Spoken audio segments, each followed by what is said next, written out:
Hindi sumagot si Britney. Niyang kahit tingnan siya ng babae at lingunin man lang saglit ay hindi nito ginawa. Subalit, bahagyang nanginig ang paintbrush na mahigpit na hawak ng kanyang isang kamay. Oo, alam niyang anak niya si Noah.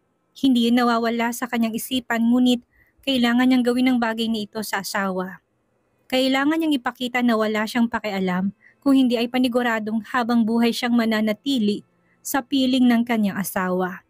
Alipin. At ayaw niyang mangyari ang bagay na yon.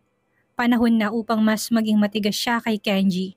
Hinding-hindi niya ito kakausapin at hindi rin siya kakain ng dinala nitong pagkain. Baka mamaya kung ano pang inilagay niya sa pagkaing iyon. Hindi na siya kailanman magtitiwala sa lalaki. Kung noon ay nakakaya niya pang magpanggap, ngayon ay hindi na. Britney, hindi mo ba narinig ang sinabi ko ha? Malumanay pa rin si Kenji dito. Mababa ka sa matinding pagtitimpi ni Kenji na magalit sa kanyang asawa. Ayaw niya itong bulyawan ngayon na magiging dahilan para matakot na naman ng asawa sa kanya. Dahan-dahan niyang hinawakan ang gilid ng canvas na kaharap ni Britney at tinulak palayo sa harapan ni Britney. Natigilan na doon si Britney. Hindi niya nakaya pa yon. Mamaya mo na ituloy kung ano man ang ginagawa mo. Kumain ka na muna, Britney. Patuloy na panunuin ni Kenji gamit ang mas malumanay niyang boses. Hindi na mapigilan ni Britney ang galit na namumuo sa kanyang dibdib. Umahon na naman dito ang matindi niyang puot at galit. Mabilis na siyang tumayo at pinato sa sahig ang kanyang hawak na paintbrush. Hindi niya na kayang magpanggap na okay lang sa harapan nito. Hinarap na niya si Kenji na agad na napatayo sa pag-squat niya. Tama ng pagpapanggap mong mabuting tao, Kenji. Dahil hindi ka mabuting tao, kailan mo ba ako papakawalan? Hindi ba at pumirma na ako ng divorce papers natin? Hiwalay na tayo. Legal na hiwalay na tayo. Palayain mo na ako. Hayaan mo na ako umalis. Palayain mo na ako sa impyernong buhay na to. Please lang, hayaan mo na ako. Matamang tiningnan siya ni Kenji. Mukha nga yatang totoo ang sinabi ni Monica sa kanya na nagpapanggap lang ang kanyang asawa na walang maalala o kung minsan ay nakakalimutan niyang mga nangyari sa kanya. Sa isiping iyon ay dumilim ang mukha niya, ngunit maya-maya pa'y muling lumambot na namang lumambot yon. Sabi ko na nga ba, babalik ang muli. Ani ang binigyan ng matamis tong ngiti. Batin ni Kenji na baka nga nagpapanggap lang ang asawa, ngunit hindi niya na kailangan pang ipamukha yun sa kanya. Palalampasin na lang niyang ginawa niyang iyon. Tutal malaki rin naman ang naging kasalanan niya sa asawa. Kumbaga, quits na sila ni Britney. Kakalimutan na nilang pareho ang yugtong iyon ng buhay nila. Wala nang kailangan pang pag-usapan o ikakasama ng loob ng bawat isa. Isa pa, nagdesisyon na siyang magbago. Nagdesisyon na siyang pipiliin ng panibagong buhay at landas kasamang kanyang mag-ina. Kailangan na rin niyang iwasan ang maging malupit pa kay Britney at abusuhin to, emotionally at makuha rin ang loob nito. Britney, makinig ka sa akin. Magbabago na ako. Pipilitin kong ibalik ang dating ako. Yung Kenji na minahal mo. Yung Kenji na nakilala mo habang hinahanap ang kapatid ko. Yung dating ako, Han. Ibabalik ko ng dating ako. Makailang beses na umiling si Britney. Paulit-ulit yon. Hindi na siya maniniwala pa sa mga kasinungalingan ng lalaki. Ang tanging gusto na lang niya ng mga sandaling iyon ay makawala sa pagkakagapos niya sa loob ng bahay na yon. No, ayoko na, Kenji. Hayaan mo na lang ako, pakiusap. Matras ang dalawang hakbang si Britney na makita niya akmang yayakapin siya ng lalaki. Ayaw na talaga niya. Kahit ilang pangako pang sabihin ito sa kanya, ayaw na niya. Ang maging malaya, yun na lang ang natitirang pangarap niyang mangyari dito. Sobrang hirap ng dinanas ko sa palad mo. Nabura na noon ang pagmamahal na sinasabi mo. Inubos mo ko, ubos na ubos ng pagmamahal ko sa kalupitan mo sa akin, Kenji. Napakarami mong tao, napakasama mo. Kung alam ko lang sana yon, kung maaga ko lang nahulaan ang tunay mong pakay sa akin. Hindi ako papayag na matali sa'yo. Hindi ako papayag na magpakasal sa'yo. Hindi ko pinangarap na baka ang love story natin ay palaging masaya hanggang sa dulo. Hindi pala, mali ako. Britney, let me explain. Hindi ko lubos maiisip kung ilang babae na ba, Kenji. Gaano na ba karaming mga babae ang gumawa ng bagay na sa'yo tulad ni Monica at nagkaroon ng pisikal na pakikipag-ugnayan sa katawan mo. Ang isipin pa lang ito ay sobrang nakakadiri. Namula na rin ang mga mata ni Kenji. Malalim na niyang tiningnan ng asawa. Ang laki ng pinagbago niya. Hindi na siya ang babaeng palagi niya nung kayang utuin at pasunurin sa lahat ng gusto niya. Nag-mature ng babae. Lumawak pang isipan. Ayaw mo na ba talaga? Paanong anak nating si Noah? Hahayaan mo siyang lumaki at magkaisip na walang kinikilalang mga magulang? O merong sirang pamilya? Tanong ni Kenji sa basag niya na tinig. Wala na ba talaga, Britney? Igigit mo pa rin ba talagang umalis sa poder ko? Plano bang hindi na siya habang buhay na makita? Yun bang gusto mong iparating sa akin, ha? Ganun bang gusto mo, ha, Britney? Nanginig ng labi ni Britney. Nahigit na niya ang kanyang hininga kasabay na mabigat na dumagan sa dibdib niya. Bigat na kahit anong hinga ng malalim ang gawin niya ay hindi yun matanggal. Tinatakot mo ba ako, Kenji? Sa tingin mo'y matatakot ako? Gagamitin mo pa talagang anak natin? Hindi ni tinanggi ni Kenji na nabahiran pa ng labis na lungkot ang pagmumuka. Namumula na rin ang kanyang mga mata habang nakaburo yun sa muka ng asawa. Parang bulkang nagbabadyang sumabog. Oo na. Oo, Britney, oo. Dumadagong-dung na sigaw ni Kenji habang nandidilat ng mga mata niya. Tinatakot kita. Ginagamit kong anak natin para magbago ang desisyon mo at muling pagbigyan ako. Ano bang mahirap sa hinihiling ko sa'yo? Na isa pang pagkakataon. Mahirap bang ibigay yon? Heto na nga ako, naninikluhod na sa'yo. Bakit bang tigas-tigas ng puso mo? Kailan mo ba ako pagbibigyan, Britney? Napasandal na si Britney sa likod ng bahagi ng sofa na nasa likuran niya. Nakaburo pa rin ang kanyang mga mata kay Kenji na nakapamewang na sa kanyang harapan. Walang kahit na anong emosyon sa kanyang mukha. Hindi pa rin makapaniwalang babae na ang lalaking sobrang minahal niya noon ay tinulak na siya sa sukdulan ng kanyang limitasyon. Wala itong itinira sa kanyang choices dahil lang ang nais nito ay manatili siya sa kanyang piling.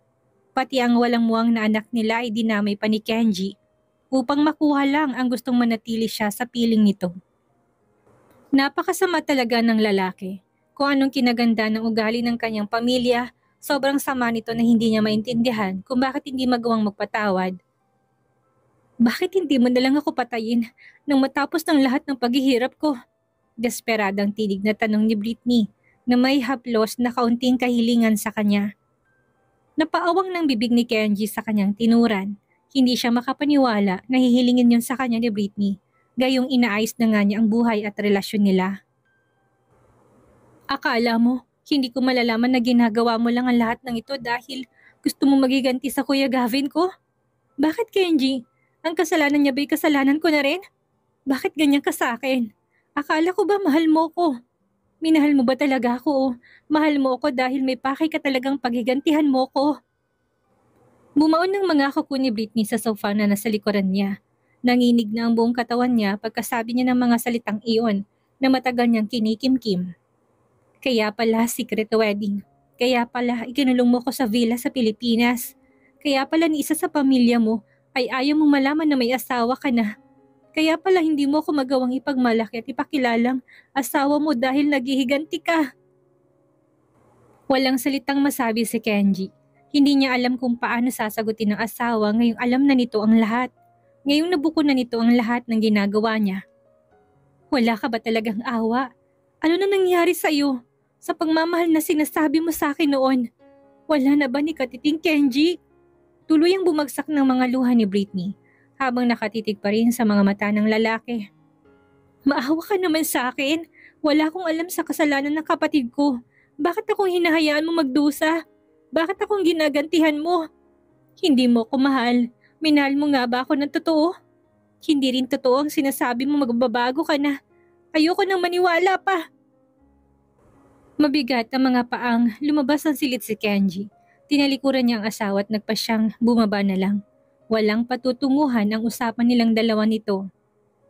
Kalmado siyang nagtungo sa labas ng bahay upang lumanghap ng hangin. Pakiramdam niya ay sakal na sakal siya sa mga salitang binitawan sa kanya ni Britney. Aminin niya man o hindi, nagkaroon ng malaking impact ang mga salitang binitawan ni Britney sa kanya. Naguguluhan na rin siya. Ang tanging gusto lang naman niya ay ang ibalik ang dating sila. Subalit bakit ang hirap naman noong gawin? Ang hirap itama ng mga pagkakamaling nagawa niya na ang buong akala niya ay madali lang itong ayusin. Tama nga yata ang kasabihang napakahirap ng ayusin ng relasyong may lamat na. Lumipas pa ang 2 araw na hindi kumakain ng kahit na ano si Britney. Iinom lang siya ng tubig pagkatapos noon ay may higa na sa kama. Tutulala sa kisame. Wala na siyang mailuha dahil mukhang naubos na niya yon pagkatalikod sa kanya ni Kenji. Lubos yung ikinabalisa ni Manang Elsa dahil halatang mas lalong lumalang katigasan ng ulo nito magmula nung pumasok si Kenji sa silid na may dalang tray. Madam Britney, bakit niyo po ba pinapahirapan ang sarili niyo? Paano kayo magkakaroon ng lakas ng loob na labanan si Mr. Barrowell kung pinapabayaan niyo sarili niyo? Sinusubukan ng matanda na kumbinsihin siya, ngunit wala pa ring epekto. Kumain po kayo, magpalakas, maawa po kayo sa bitukan niyo. Magkakasakit kayo eh. Ilang beses din dinala ni Manang Elsa ang anak niyang si Noah sa kanya. Subalit, tinitinan lang na ito ni Britney. Niyang karga hinuyakapin na hindi niya ginagawa pa. Kung ayaw mong gawin yun para sa iyong sarili, gawin mo na lang para sa iyong anak. Kung malupit ang kapalaran sa'yo, isipin mo na lang ng kapalit noon at premyo ay ang anak mong si Noah. Magayos ka. Gusto mo bang ibang babaeng magpapalaki sa kanya at kikilalanin niyang kanyang ina? Buti sana kung mamahalin siya noon na sa kanya. Paano kung hindi? Paano kung imaltrato siya? Isipin mo siya. Hindi pa rin sila pinapansin ni Britney. Kahit nga ang tingnan ng bata hindi man lang ginawa ng babae. Napaluhan na si Manang Elsa. Kung kaya naman umiyak na rin si Noang nasa kanyang bisig. Humigpit ang hawak ni Britney sa laylay ng comforter. Pilit na pinipigilang lingunin ang kanyang anak na sa mga sandaling iyon ay patuloy na umiiyak. Gustong-gusto niyang yakapin ito, ikulong sa kanyang mga bisig. Halikan, dami ng init nito at pakinggan ang tibok ng kanyang puso na silang nagbigay ni Kenji. Madam Britney, huwag na pong pahirapan pang sarili mo't si Noah. Kung hindi niyo kayang pagbuksan muli ng puso si Mr. Barrowell, huwag mo yung isara sa iyong anak. Kailangan ka ng anak mo, Madam Britney. Sana pag-isipan mo tong mabuti. Nang hindi pa rin mapilit ni Manang Elsa na makinig sa kanya si Britney, ay napilitan siyang lumabas ng silid at nagtungo sa opisina ni Kenji. Kailangan malaman niya yon ng ilang araw na nagkukulong sa opisina niya sa tambak na trabaho nito. Sa pagpasok pa lang niya sa loob ng silid ay naamoy na kaagad ng matanda ang usok ng sigarilyo. Kung kaya naman ibinigay na niya sa kanyang yaya si Noah at siya na lang ang pumasok sa loob ng silid. Hindi rin nakaligtas sa matandang katulong ang ilang bote ng mamahaling alak na wala ng laman sa ibabaw ng table ni Kenji. Natagpuan niyang amo sa sofa, parang wala sa sariling nakayok-kayok ang ulo. Hindi niya alam kung lasing ba ito o hindi nang dahil sa kanyang posisyon. Ilang beses siyang umubo. Mr. Barrowell, gusto ko lang po sanang sabihin sa inyo na 2 araw na pong hindi kumakain si Madam Britney. Umiinom lang po siya ng tubig. Nagangat ng kanyang mukha si Kenji. Yan po ba talagang gusto niyang mangyari sa kanya? Ang unti-unti siyang patayin? Wala ka ba talagang gagawin, Mr. Barrowell? Sobrang nakakaawa na po si Madam. Bakit hindi mo na lang siya pakawalan, sir? Palayaan niyo na po siya. Hirap na pong katawan at kalooban niya dito. Umiigting ang pangang napaahon na sa kanyang inuupuang sofa si Kenji. Wala siyang panahon para pakinggan ang anumang sasabihin ni Manang Elsa dahil maging siya'y naguguluhan na rin kung anong kanyang gagawin. Sa patuloy na pagmamatigas pa rin ng asawa niya. Sinubukan naman niyang gawin ang lahat ng alam niya. Ngunit hindi pa rin niya nakapasya kay Britney. Wala pa rin yung pinuntahan. Hindi pa rin siya nito pinagbigyan. Hindi niya kayang bitawan ng asawa na makailang beses na niyang pinagnilayan habang nasa loob ng kanyang opisina. Hindi niya kayang ibigay sa ngayon ng kalayaang hinihiling nito. Mr. Barrowell, ang ibig ko lang naman pong sabihin sa inyo ay bakit hindi niyo na lang siya palayain na sa ganon ay maging malaya na rin po kayo. Simple lang naman po ang hinihiling ni Madam Britney. Hindi na napigilan ni Manang Elsa na mag-suggest sa gagawin niya dahil maging ang matanday apektado na rin sa kanila. Sa ganitong paraan, magkakaroon ka rin po ng kapayapaan sa paligid mo. Mababawasan ang isipin mo. Kung hindi mo sasabihin sa iba, walang makakaalam na kasal ka at may anak na. Maaari mo pa ring maloko maraming babaeng kagaya na lang ni Miss Mercado. Ibigay niyo ng hiling ni Madam. Batid na matanda ang magagalit si Kenji pero napupuno na rin siya sa ginagawa nito. Wala rin siyang karapatang pangunahan ng lalaki, subalit baka lang naman. Baka sakaling makinig ito sa kanya. Gaano niya man kinasusuklaman ng kanyang kapatid, wala pa rin naman siyang kinalaman sa kasalanan nito sa inyo. Oras na para tumigil, Mr. Barwell. Oras na para huminto para na lang sa kapakanan ng iyong anak na si Noah. Hindi niyo pa po nakikita ngayon ang resulta sa kanya dahil bata pa siya. Pero ang anak niyo po ang siyang magdurusa sa paglabas mo ng galit kay Madam Britney. Dugtong doon ang matanda. Inilalabas ko po ba ngayon ang galit ko? Tumigil na ako doon, Manang Elsa. Matagal na, hindi ba? Hindi mo na nga siya pinagmamalupitan pero hindi mo rin naman siya tinatrato ng maayos. Matanda na ako, Mr. Barwell, but I can still see things clearly about feelings. Hindi naman ganito magkagusto ka at magmahal sa isang tao. Hindi ko na maatim na makitang naghihirap siya at pabayaan na lang hanggang sa mamatay sa gutom. Kung gusto mong makuha siyang muli, gawin mong lahat na makakaya mo upang kunin muli ang loob niya. Sa ginagawa niyo, hindi niyo naman siya pinag-aaksayahan ng panahon. Bayarang katulong lang ang matandang babae, ngunit hindi niya magawang salungatin ang mga sinabi nito dahil totoo naman yon. Kung tutuusin nga'y tama yon.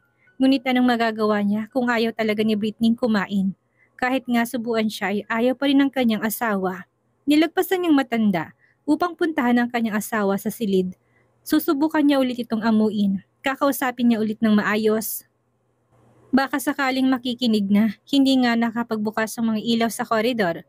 At tanging ang European-style stained glass lang sa dulong pumapasok sa isang malabong orange-red na nagdaragdag ng ilang lungkot at takot sa buong bahay. Hinawakan niyang doorknob ng master's bedroom, ngunit tuminto siya sandali. 2 araw na siyang hindi nakikita si Britney. Hinihintay niya sumuko ito, ngunit talatang wala itong planong bumigay at ipagpatuloy ang kanyang pag-hunger strike. Maingay na bumukas ang pinto. Medyo madilim sa loob ng kwarto kaya sa labas ng kanilang bahay dahil sa kurtina nakaharang sa mga bintana noon. Kagaya na malapit sa may bintana si Britney. Nakasandalang payat na katawan habang nakatanaw sa labas ng bintana. Bagamat dim ang liwanag ng silid mula sa malamlam na liwanag ng lampshade, kitang-kita niyang outline ng mukha ng asawa. Mula sa kinaroroonan ni Kenji, kitang-kita niyang anggulo ng asawa. Malungkot ang payat at namumutlang mukha nito. Makikitang may dinaramdam na karamdaman siya. Tuluyang pumasok na si Kenji at lumapit sa kanya.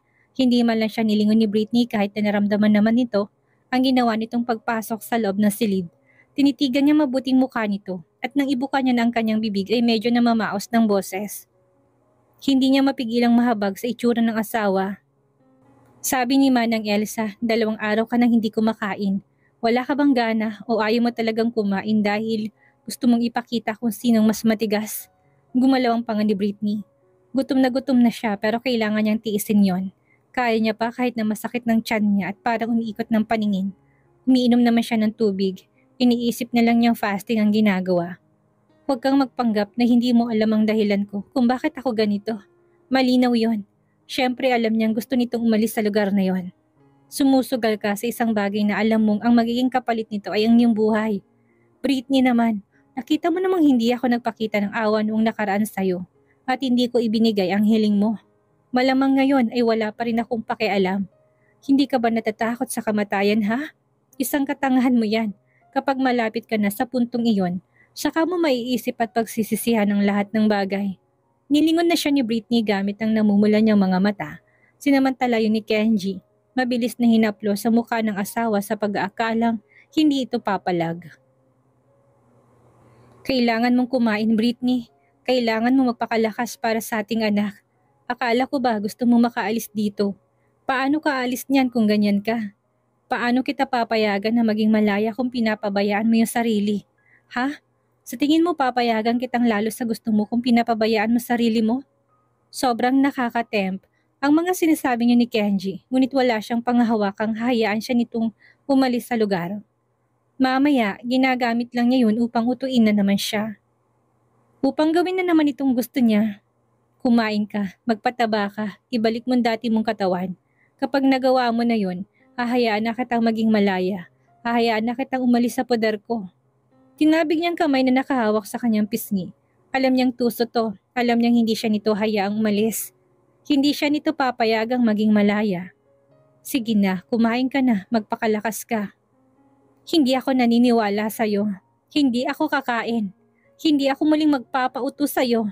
Bakit sa palagay mo, Kenji? Pagkatapos na makakita ako ng ganong klase ng video mo, maaari pa ako mamuhay ng payapa sa piling mo? Hindi na. Sobrang nakakadiri ka. Diring-diri ako sa buong pagkatao mo. Nagsimula ng dumilim sa labas ng kanilang bahay. Senyales na tapos naman ang panibagong araw. Britney, sa tingin mo ba talaga ay hindi kita minahal?